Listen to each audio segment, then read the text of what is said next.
So thank you, and Sheriff, take it from here. First of all, thank you for all being here. Please be patient with us. It's been a long night. With us, we have our Field Services Captain, Brandon Brinks, Grand Traverse County Prosecutor, Noelle Moeggenberg, Munson Medical Center President, Joe Hurshe, and Munson Medical Center Chief Medical Officer, Dr. Tom Schermerhorn. On July 26th of 2025 at 4:43 p.m., Central Dispatch began receiving calls stating that there was a man with a knife inside the Walmart store in Garfield Township, Grand Traverse County, Michigan, actively stabbing people. A Grand Traverse County Sheriff's deputy was near the location and arrived at 4:46 p.m. At the time of the deputy's arrival, multiple citizens, including one who was armed with a pistol, were confronting the male suspect in the parking lot and preventing him from harming further people and leaving. The deputy took the suspect into custody without further incident. During the incident, 11 individuals were injured by the suspect. The weapon used was a folding knife with a 3.5-inch cutting blade. Would you like to put that up?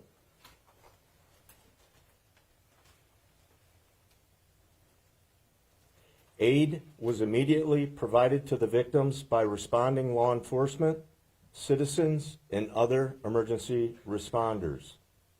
The victims were then transported to Munson Medical Center for further treatment. Included in the victim list was one Walmart employee. The injured individuals are as follows: one 70-year-old male, one 84-year-old female, one 82-year-old male, one 29-year-old female, one 80-year-old female, one 67-year-old female, one 38-year-old male, one 39-year-old male, one 65-year-old female, one 40-year-old male, and one 55-year-old male. The suspect, who has been identified as 42-year-old Bradford James Gilly of Afton, Michigan,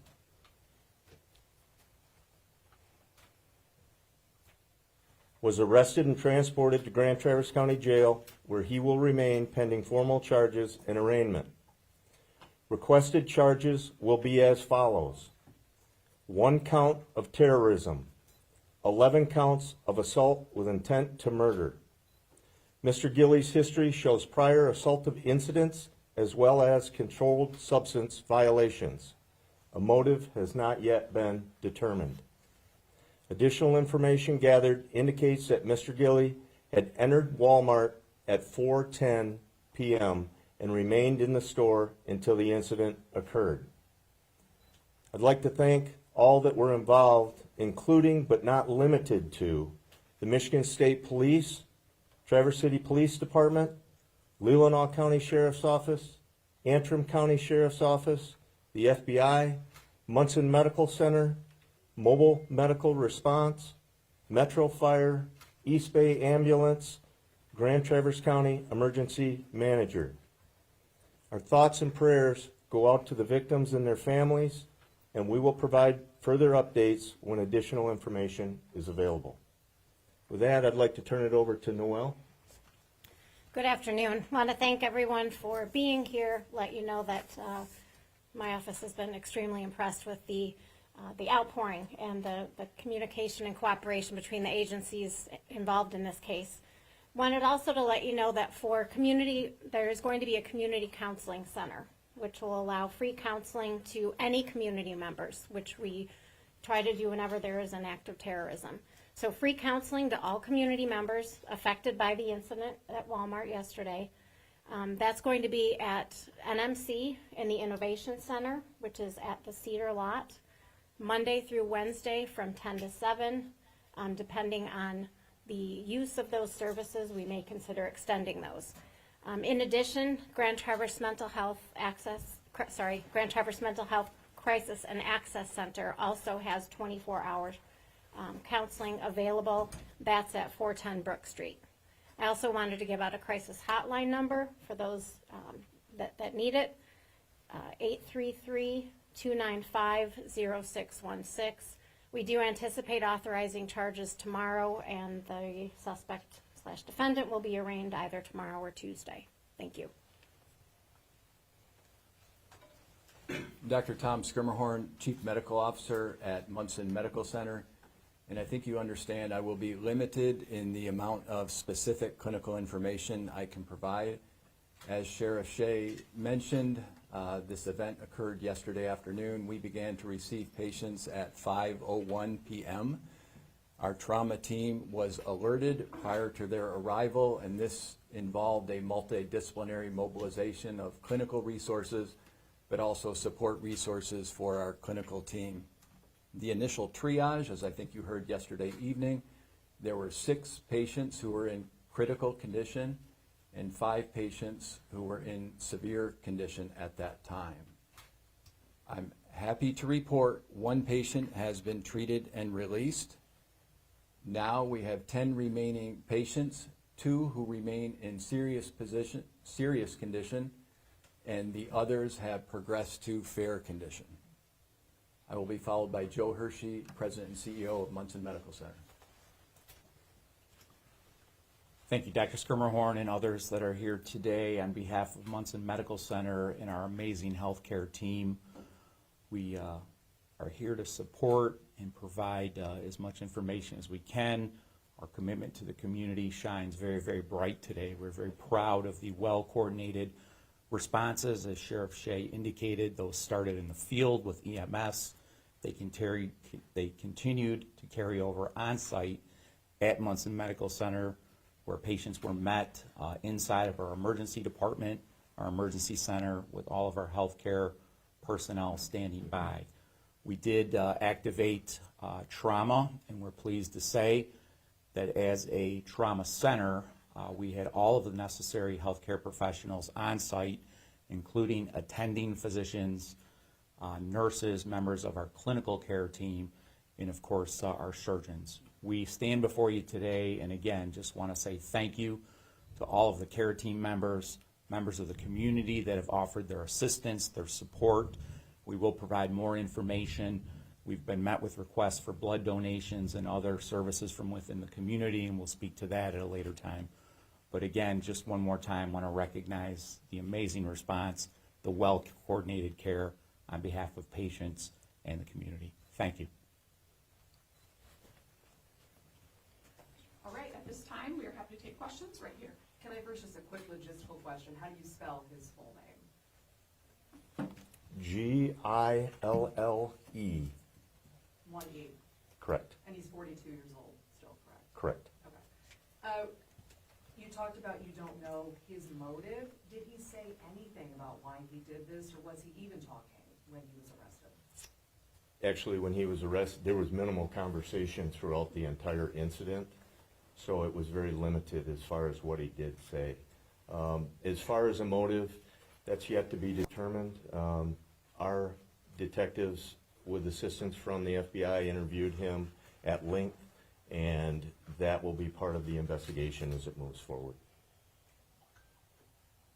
Here. Has there been any connection that you can say between incidents in the community when the Pines and other unhoused peoples were cleared in the parks, and if this individual had any connection with those camps? I am not aware of this individual being associated with the Pines at all. He is from Sheboygan County, as far as I know. Up front here. Are you is Grand Traverse County the lead investigator in this, or is it? Yes, we are. Police? Okay. We've been seeing online that some people have identified the bystander that stepped in, the CDL holder, as Derek Perry. Can you confirm that? Well, I'd rather not comment on that. What I would ask is for all of those people that were involved, first of all, I commend them. It's not very often that we have citizens that are willing to step up and take action, and I ask that we grant them the privacy that they need right now. If they choose to make a public statement, they will, but I would ask that we all just give them a little space and say, attaboy, right? I mean, when you look at the collaboration that took place from the citizen involvement to all emergency services, to our transport teams, to Munson Medical Center, to the media, it is unbelievable, and I think that speaks volumes for the community that we live in. So I ask that you do. You grant them. I know there's things out there. I know the video's out there. Let's just give them some space. What they did was amazing. Right here, did any witnesses or victims say anything about what led up to it in the moments, like immediately prior? Did he say anything to anyone? Did anyone kind of set him off in a way? Not that I'm aware of, but again, our detective interviewed, and that will be part of the continued investigation. Live? Hi, Sherry McWhorter from UpNorthLive. I'm wondering if you've had a chance to look at the security camera footage from inside the store, and if that was able to give you any indications of what might have sparked this. So I have not, but our detectives have, and it's my understanding that I believe all 11 incidences to some degree are captured, and so that will be all part of the ongoing investigation. Is there a time when you expect you might be able to release that footage? Not at this time. Were all 11 in the store or were any in the parking lot? So my understanding is one was kind of in the vestibule, and one was just on the outside. The rest were inside. And it started in the store? Correct. Front row? Did you find any additional weapons in his backpack or any vehicle that he might have brought with him? Not that I have been made aware of. Right here? Yeah, so you mentioned, you've seen the video of the confrontation out there. Can you confirm that that is the suspect in that video? I am fairly confident in saying that that is the suspect in the video. 9 and 10? I was curious, you said he's not from the area. Do you know why he was in Traverse City? Does he have like family or friends, or what he was doing? So that is all kind of part of the investigation, but there was indications that at one point he may have resided in Grand Traverse County. And so he was somewhat familiar with the area. He had recently, it appeared, traveled to our area, I believe on the day of the incident. So I don't know if that, I'm not immediately aware of exactly why he came back here or why he went to Walmart. Can I ask one other question? Were any of the people that were injured, the victims, were they injured because maybe perhaps they were like stepping in trying to stop this guy, or were they all just attacked? I actually don't know if I can answer that. I don't think so, not I don't without know that seeing we each can answer individual that. video. Right here? Can you speak to, or anyone up here, the rationale behind the terrorism charge, given that we can't talk about motive yet, or maybe we don't know motive yet, but why that's appropriate?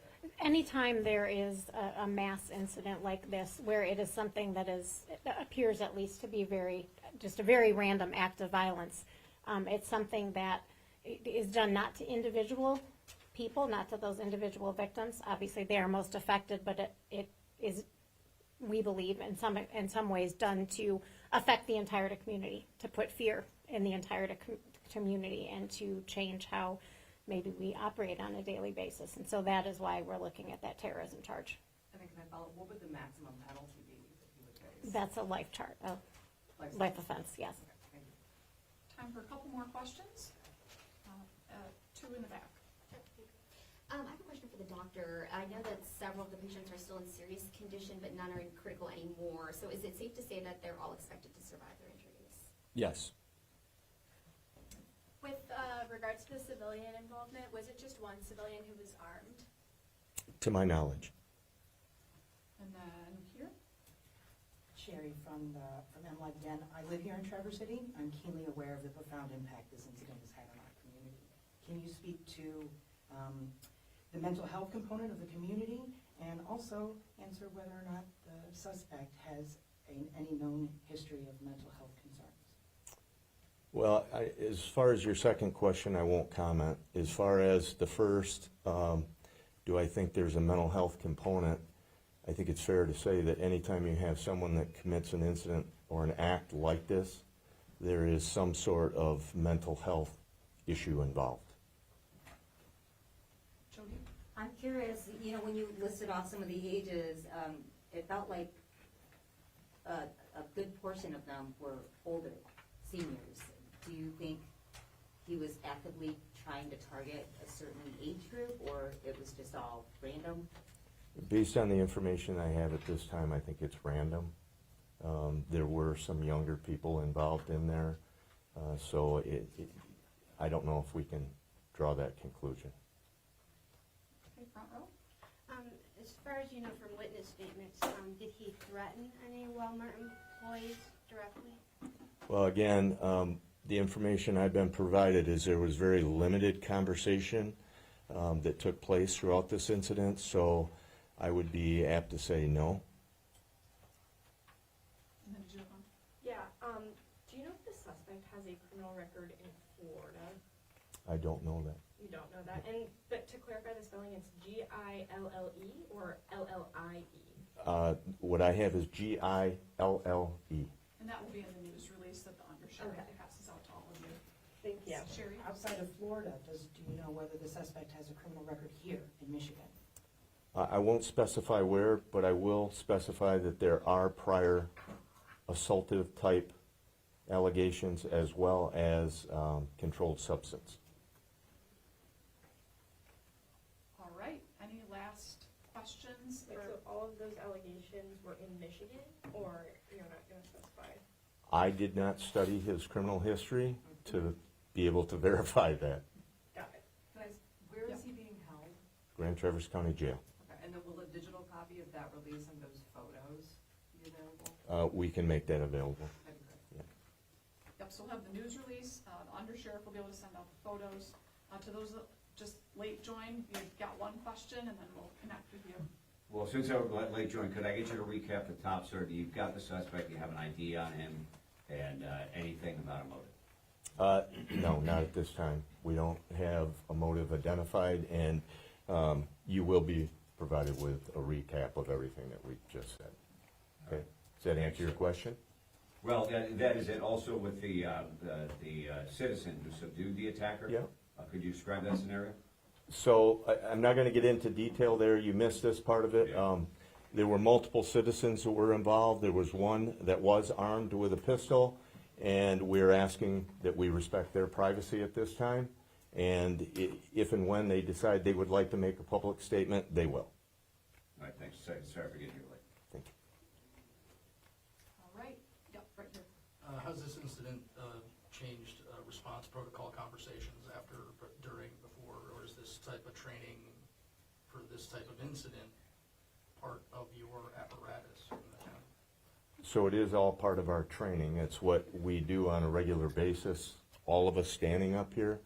That being said, training is one thing, and when it's a real thing, it's another. But again, I cannot commend everyone that was involved enough.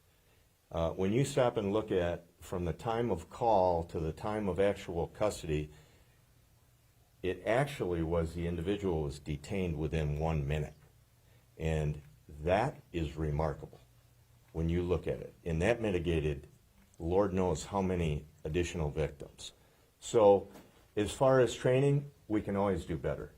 We will have a debriefing on this. We will critique it. We'll talk about what we did right. We'll talk about what we did wrong. And we'll talk about how we can do it better. But overall, other than we have 11 victims, I'm very impressed. Last question. Do you have the name of the deputy that was close by and that responded so quickly? I do, but let's work through this, okay?